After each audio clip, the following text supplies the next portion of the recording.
Assalamu alaikum everyone. How are you all? Hope you are all fit and fine. Welcome to our new class. আজকে আমরা English therapy level 2 বই থেকে শিখব C এর উচ্চারণ কখন খ হবে আর কখন ছ হবে। সো আমাদের যাদের কাছে বই আছে আমরা লেসন নাম্বার 18 এবং পেজ নাম্বার 45 ওপেন করে ফেলি এবং যাদের কাছে বইটি নেই তারা মনোযোগ সহকারে ভিডিওটা দেখি। আমরা সাধারণতই একটু কনফিউশনে থাকি যে সি এর উচ্চারণ কখন খ হবে আর কখন ছ হবে। এই কনফিউশনই আজকে আমরা দূর করব বেশ কিছু ট্রিক্সের মাধ্যমে।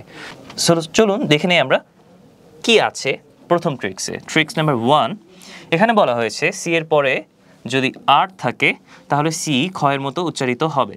যেমন ক্রাই, ক্রিউ, ক্রিয়েট, ক্রো, ক্রিকেট। এই যে আমি বললাম যে ক্রাই, ক্রিউ, ক্রিয়েট, ক্রো, ক্রিকেট, এটা হচ্ছে প্রচলিত উচ্চারণ ছিল। তবে আমরা আসলে প্রচলিত উচ্চারণে শিখবো না, আমরা শিখবো শুদ্ধ উচ্চারণ। তো চলুন আমরা একটু শুদ্ধ উচ্চারণ দেখে নিই। ক্রাই এর শুদ্ধ উচ্চারণ যদি আমরা দেখি তাহলে এখানে বলা হয়েছে ক্রাই, যেখানে খ এর মতো উচ্চারিত হয়েছে যার অর্থ হচ্ছে কান্না করা।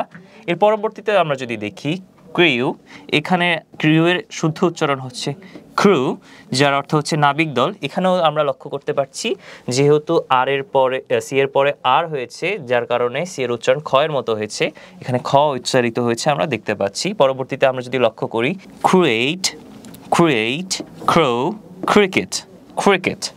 এখানে একটা লক্ষণীয় বিষয় হচ্ছে যে এখানে রস্বইটা স্বাভাবিকের তুলনায় একটু ছোট সাইজে লেখা হয়েছে, যার অর্থ হচ্ছে রস্বই যখন আমরা ছোট সাইজে লেখা দেখব তার মানে হচ্ছে আমরা স্বাভাবিকভাবে রস্বই উচ্চারণ করতে যে পরিমাণ সময় নেই তার থেকে কম সময়ে রস্বইটা উচ্চারণ করব।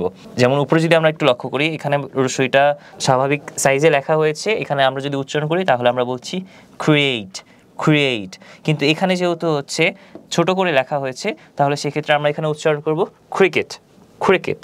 রস্বইর উচ্চারণটা স্বাভাবিকের তুলনায় একটু কম সময় ধরে হবে, যার অর্থ হচ্ছে ক্রিকেট। তো চলুন আমরা পরের ট্রিক্সটা একটু লক্ষ্য করি। ট্রিক্স নাম্বার 2, এখানে ট্রিক্সে বলা হয়েছে সি এর পরে যদি ও থাকে তাহলে সি খ এর মতো উচ্চারিত হবে। সি এর পরে যদি ও লেটার থাকে তাহলে সি খ এর মতো উচ্চারিত হবে। তো চলুন আমরা কিছু এক্সাম্পল দেখে নিই। এখানে বলা হয়েছে খাম, যার শুদ্ধ উচ্চারণ হচ্ছে খাম। এখানে আমরা যদি লক্ষ্য করি সি এর পরে ও লেটার বসেছে যার কারণে শুদ্ধ উচ্চারণে আমরা দেখতে পাচ্ছি এখানে খ উচ্চারিত হয়েছে যার অর্থ হচ্ছে আসো। খম্প, খম, যার অর্থ হচ্ছে চিরুনি। কৌলন, কৌলন, যার অর্থ হচ্ছে কোলন। আমরা সাধারণভাবেও কিন্তু এটার ইংরেজি উচ্চারণও কোলন বলে থাকি। এই যে প্রচলিত উচ্চারণ দেওয়া আছে আমরা আসলে এই উচ্চারণগুলো করব না, বরং আমরা যে শুদ্ধ উচ্চারণ দেওয়া আছে এই শুদ্ধ উচ্চারণগুলো হচ্ছে প্র্যাকটিস করব। তো পরবর্তীতে আমরা একটু দেখি কোয়েলস, কোয়েলস, যার অর্থ হচ্ছে কয়েল। তো আমরা কি শিখলাম? প্রথমে আমরা শিখলাম সি এর পরে যদি আর থাকে তাহলে সি এর উচ্চারণ খ এর মতো উচ্চারিত হবে, এবং ট্রিক্স 2 এ শিখলাম আমরা সি এর পরে যদি ও থাকে, ও লেটার থাকে তাহলে সি খ এর মতো উচ্চারিত হবে। তো চলুন আমরা পরবর্তী ট্রিক্সটা একটু লক্ষ্য করি। ট্রিক্স নাম্বার 3, এখানে বলা হয়েছে সি এর পরে যদি ইউ লেটার থাকে তাহলে সি খ এর মতো উচ্চারিত হবে। সি এর পরে যদি ইউ থাকে তাহলে হচ্ছে সি খ এর মতো উচ্চারিত হবে। যেমন কাপ, এখানে সি এর পরে ইউ লেটার আছে এবং শুদ্ধ উচ্চারণে যদি আমরা লক্ষ্য করি এখানে বলেছে কাপ অর্থ কাপ, আমরা যে কাপে চা খাই কাপ। পরবর্তীতে আমরা একটু লক্ষ্য করি এখানে বলছে খর, খর, যার অর্থ হচ্ছে খেকি কুকুর। শুদ্ধ উচ্চারণ যদি আমরা লক্ষ্য করি খা, এখানে র ব্র্যাকেটে দেওয়া হয়েছে যার মানে দাঁড়াচ্ছে হচ্ছে আমি যদি আমেরিকানে একটা উচ্চারণ করতে চাই তাহলে আমরা বলবো খর, অথবা আমরা যদি ব্রিটিশ অ্যাকসেন্ট লক্ষ্য করি তাহলে আমরা উচ্চারণ করবো শুধু খা, র উচ্চারিত হবে না। এরপরে আমরা দেখি এখানে বলা হয়েছে কিউবিক, কিউবিক। এখানেও সি এর পরে ইউ লেটার রয়েছে যার কারণে এখানে খ উচ্চারিত হয়েছে যার অর্থ হচ্ছে ঘন। কিউট, আমরা হর হামেশাই বলে থাকি শি ইজ সো কিউট। এই কিউটের উচ্চারণও খ এর মতো হবে কারণ সি এর পরে ইউ আছে। এরপরে আমরা দেখতে পাচ্ছি খলি, খলি, খালি। আমরা বলি না ওর চুলটা অনেক কোকড়া, এই যে কোকড়া মিন্স করি আমরা, এই কোকড়াকে ইংলিশে বলা হয় হচ্ছে খলি।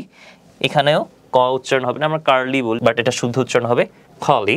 আমরা এবার একটু ফোন নাম্বার ট্রিক্স দেখি। ট্রিক্স নাম্বার 4, যেখানে বলা হয়েছে সি এর পরে যদি এল থাকে, এল লেটার থাকে তাহলে সি খ এর মতো উচ্চারিত হয়। তাহলে সি এর পরে এল লেটার আছে এমন কিছু ওয়ার্ডস আমরা দেখে নিই। প্রথমে এখানে বলা হয়েছে ক্লেইম, ক্লেইম, যার অর্থ হচ্ছে দাবি করা।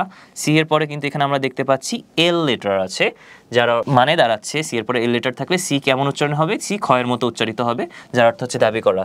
এরপরে যদি আমরা লক্ষ্য করি ক্লিন, ক্ল্যারিফাই, ক্ল্যারিফাই, যার অর্থ হচ্ছে স্পষ্ট করা।